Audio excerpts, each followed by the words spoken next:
আসসালামু আলাইকুম everyone, welcome back to my channel. আমার আজকের রেসিপি রেস্টুরেন্ট স্টাইলের তারকা ডাল। এই ডালটা তৈরি করা খুবই সহজ। আমি আজ এখানে মশারির ডাল দিয়ে তারকা ডাল তৈরি করব। এই ডালটা আপনারা ভাত, পোলাও, রুটি দিয়ে সার্ভ করতে পারবেন। তাহলে চলুন দেখে নেই ডাল রান্না করতে কী কী লাগছে। প্রথমে আমি একটা বলে পর্যাপ্ত পানি নিয়েছি, আর এখানে 1 কাপ পরিমাণ মশারির ডাল নিয়েছি। ডালটাকে খুব ভালো করে ধুয়ে নিতে হবে। ডাল ধুয়ে নেওয়া হয়ে গেলে আমি একটা প্যানে 2 টেবিল চামচ পরিমাণ দিয়ে দিলাম তেল, আর 1 কাপ পরিমাণ দিয়ে দেব পেঁয়াজ কুচি। পেঁয়াজটা ভেজে নিয়ে এখানে 1 চা চামচ দিয়ে দিলাম হলুদ গুঁড়া, 1 চা চামচ লাল মরিচের গুঁড়া, লবণ পরিমাণ মতো, আর 1/2 চা চামচ আদা বাটা, 1/2 চা চামচ রসুন বাটা দিয়ে এবার খুব ভালো করে মিশিয়ে নিব। নেওয়া হয়ে গেলে আমি এখানে একটা টমেটো কুচি কুচি করে কেটে নিয়েছি, এটা দিয়ে দিলাম। দিয়ে এবার কিছুক্ষণ নেড়ে চেড়ে নিব। তারপর আমি ডালগুলো দিয়ে দিব।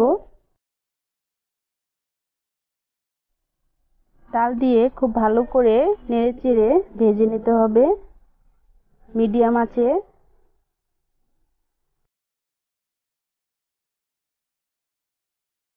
তারপর আমি এখানে আস্ত কাঁচামরিচ দিয়ে দিলাম কয়েকটা, দিয়ে এবার ভালো করে মিশিয়ে নিচ্ছি। বেশ কিছুক্ষণ ভেজে নেওয়া হয়ে গেলে এখানে আমি গরম পানি দিয়ে দিব পরিমাণ মতো।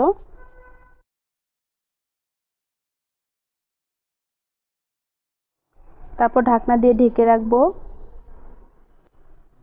10 থেকে 15 মিনিট পর আমি ঢাকনা খুলে দেখে নিচ্ছি। ডালটা অনেকটাই হয়ে গিয়েছে দেখতে পাচ্ছি।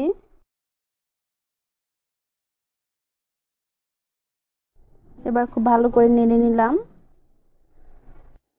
তারপর আমি এরকম একটা হ্যান্ড বিটারের সাহায্যে এগুলোকে মিশিয়ে নিচ্ছি। এরপর আমি ফোড়ন দিয়ে দিব। ফোড়ন দেওয়ার জন্য তেল নিয়েছি,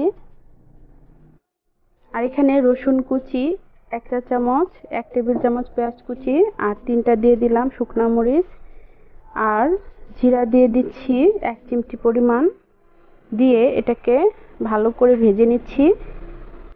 আর এখানে 1/2 চা চামচ লাল মরিচের গুঁড়া দিয়ে নেড়ে নিচ্ছি।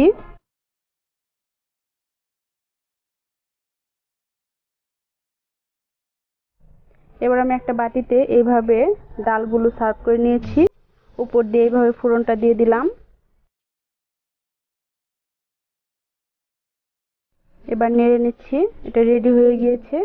এবার অল্প কিছু ধনিয়া পাতা কুচি আমি দিয়ে দিব।